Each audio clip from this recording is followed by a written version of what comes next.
কত টাকা থাকলে জাকাত ফরজ হয়, জাকাত কবে দিতে হবে, জাকাত কত টাকা হলে ফরজ হয়? এর উত্তর হলো, কেউ যদি 52.5 ভরি রূপা, এটা অথবা রূপার সমমূল্যের সম্পদ, নগদ অর্থ, ব্যাংক ব্যালেন্স, অথবা ব্যবসার মাল, যে পণ্য কেনা হয়েছে বিক্রির জন্য, এরকম কোনো মাল যার কাছে আছে যেটার মূল্য দাঁড়ায় 52.5 ভরির সমান, এইরকম সম্পদের মালিক যদি কেউ হয় এবং সেই সম্পদ তার কাছে 1 বছর থাকে, তাহলে 1 বছর পর ওই সম্পদের বাজার মূল্য হিসেব করে 1 বছর পর 2.5% জাকাত দিতে হবে, অর্থাৎ লাখে 2,500 টাকা।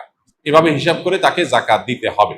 বর্তমানে রূপার যে বাজার দর, সেটা হিসাব করলে প্রায় 2.25 লাখ টাকার কাছাকাছি হয় 52.5 ভরি রূপার দাম। এটা ভ্যারি করে, উঠানামা করে। একেবারে খুব রিসেন্ট যে এখন 2026-এর ফেব্রুয়ারি মাস চলছে, এই সময়টাতে রূপার যে বাজার দর আছে সেটা হিসাব করে দেখা গেছে যে 2.25 লাখ টাকার কাছাকাছি। এক্সাক্ট আপনি যখন দিবেন রূপার দরটা জেনে নিয়ে যে 52.5 ভরি বা 52.5 তোলা রূপার দাম কত, সেটা হিসাব করে যদি দেখেন যে এটা আপনার সম্পদ এই পরিমাণ হয়ে গেছে, তাহলে সবটুকুর জাকাত দিতে হবে। এমন না যে এর অতিরিক্তটা জাকাত, বরং সবটুকুর জাকাত দিতে হবে। জাকাত দেওয়াটাকে জরিমানা মনে করা, এটা কিয়ামতের আলামত। সহিহ বুখারীতে আসছে, নবী সাল্লাল্লাহু আলাইহি ওয়াসাল্লাম বলেছেন, একটা সময় আসবে মানুষ যখন জাকাত দেওয়াটাকে তার জন্য অর্থদণ্ডের মতো বিষয় মনে করবে, জরিমানার মতো বিষয় মনে করবে। এটা ভুল ধারণা আমাদের সমাজে। কারণ আমরা মনে করি যে জাকাত দিলে বোধহয় লস হয়ে যায়, কমে যায়। বরং জাকাত দিলে এটা তো আমার আখিরাতের অ্যাকাউন্টে জমা হয়ে গেল, এটা বরং আমার স্থায়ী হয়ে গেল, নিশ্চিত হয়ে গেল, বাকিগুলোর গ্যারান্টি নেই। এই জন্য জাকাত দিতে পারাটা সৌভাগ্যের বিষয়। আর জাকাত কখন ফরজ হয়? এর উত্তর হলো যে জাকাত ফরজ হয় প্রত্যেকটা ব্যক্তির অর্থ বছরের আলোকে। সবার অর্থ বছর একরকম নাও হতে পারে। ধরুন আমি জিলহজের 1ম তারিখে জাকাত দেওয়ার মতো সম্পদের মালিক হয়েছি, তাহলে পরবর্তী বছর জিলহজের 1ম তারিখে আমার জাকাত আসবে।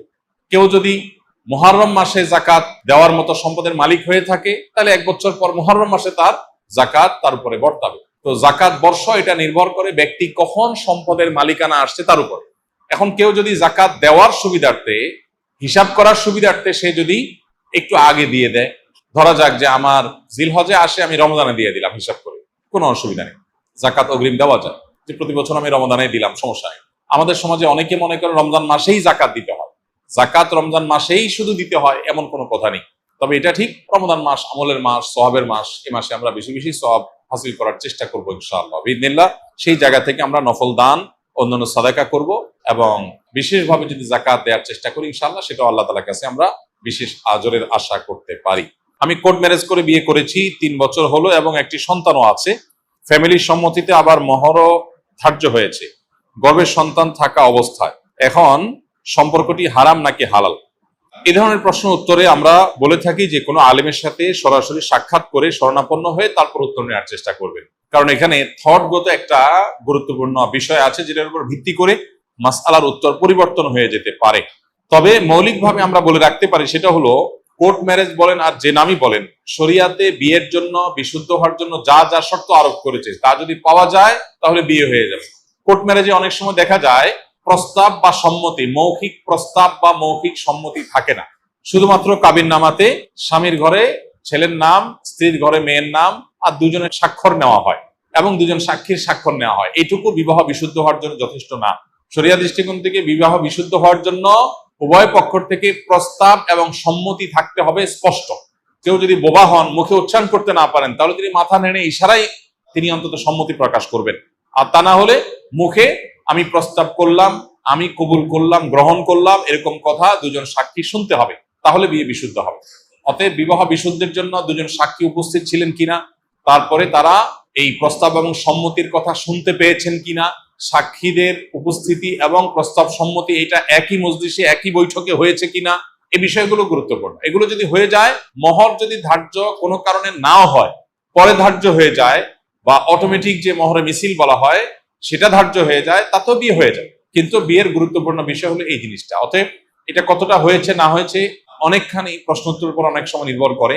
এই জন্য এ ধরনের প্রশ্ন উত্তরের জন্য আমরা অনুরোধ করি যে ওলামা একরামের সাথে সরাসরি সাক্ষাৎ করে আপনার আশপাশে কোনো মসজিদে, গুরুত্বপূর্ণ মাদ্রাসাগুলোতে উপস্থিত হয়ে মুফতিদের সাথে সাক্ষাৎ করে আপনি আপনার ডিটেল বলে উত্তর নেওয়ার চেষ্টা করবেন। আসন্ন ফাউন্ডেশনে প্রতিদিন সকাল 8টা থেকে রাত 10টা পর্যন্ত ওলামা একরাম ফোনে উত্তর দেন এবং সরাসরি উত্তর দিয়ে থাকেন, সেখানে উপস্থিত হতে পারেন। রমাদান এলেই মা বোনেরা প্রতিযোগিতামূলক কোরআন খতম দেন। অনেকে বিষয়টি বাড়াবাড়ি বলেন, কারণ হিসাবে যুক্তি দেয় যে দ্রুত পড়লে সহি হওয়ার সম্ভাবনা কম থাকে এবং অর্থ বুঝে পড়া ভালো। কথাটা কতটা যুক্তিযুক্ত? কোরআনে কারীম পড়ে শেষ করা, খতম দেওয়া এবং একাধিক খতম দেওয়া, বেশি বেশি তেলাওয়াত করা রমজান মাসে, এটা সালাফে সালেহ থেকে প্রমাণিত। আমাদের পূর্বসূরিগণ তারা রমজানের শেষ দিন পর্যন্ত বেশি থেকে বেশি কোরআনে কারীমের তেলাওয়াতে মগ্ন থাকতেন। যেহেতু এই মাসটাই হলো কোরআন নাজিলের মাস, অতএব এই মাসের অন্যতম গুরুত্বপূর্ণ আমলটা হলো বেশি বেশি কোরআন তেলাওয়াত করা। যেসব ভাইরা কোরআন তেলাওয়াত জানেন না, তারা কোরআন তেলাওয়াত শিখতে পারেন। আমরা সুন্নাহ ফাউন্ডেশন থেকে দীর্ঘ 1 বছর টানা পরিশ্রম করার পর আলহামদুলিল্লাহ, যারা কোরআন সহি বা শুদ্ধভাবে পড়তে বা তেলাওয়াত করতে পারেন না, এমনকি আরবি অক্ষরও চিনেন না, তাদের সুবিধার্থে আমরা সহজ সূত্রে কোরআন শিখি নামে একটা কোর্স আমরা চালু করেছি। এবং এই কোর্সটা প্রতিদিন তারাবির পর আমাদের ভেরিফাইড ইউটিউবে, অর্থাৎ আমার নামে যে ইউটিউব চ্যানেল আছে, সেখানে প্রতিদিন একটা করে পর্ব আপলোড হয়। গত 2 রাতে 2টি পর্ব আপলোড হয়ে গেছে। আজকে তারাবির পরে 3 নম্বর পর্ব আপলোড হবে ইনশাআল্লাহ। 10 থেকে 15 মিনিট, 20 মিনিটের মধ্যে ভিডিওটা, মাত্র 27টি ভিডিও ইনশাআল্লাহ পুরো কোরআন সহি করে শেখার জন্য তৈরি করা হয়েছে, অনেক পরিশ্রম করে, অনেক সাধনা করে।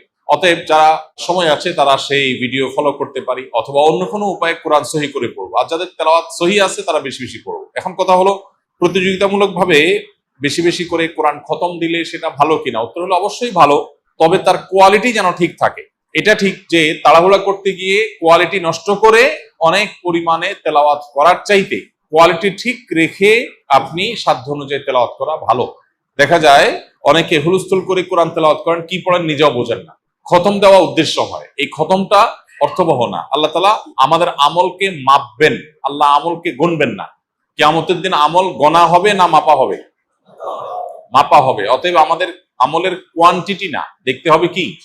কোয়ালিটি। এজন্য তেলাওয়াত সুন্দর করে করতে হবে, কিন্তু আবার কোয়ালিটির কথা চিন্তা করে অনেকের খতম দেওয়ারই আর সুযোগ হয় না, সেটা দুর্ভাগ্যের ব্যাপার। এজন্য কোরআনে কারীম বেশি বেশি তেলাওয়াত করা প্রশংসনীয়, প্রতিযোগিতামূলক ভাবে করলে সেটাও প্রশংসনীয়, বেশি বেশি খতম হলে সেটাও প্রশংসনীয়। তবে লক্ষ্য রাখতে হবে তেলাওয়াতটা যেন তারতিলের সাথে হয়, শুদ্ধতার সাথে হয়। আল্লাহ বলেছেন, ওয়ারাত্তিলিল কুরআনা তারতিলা, তোমরা তারতিলের সাথে কোরআনকে তেলাওয়াত করো। অতএব সে বিষয়টি আমাদেরকে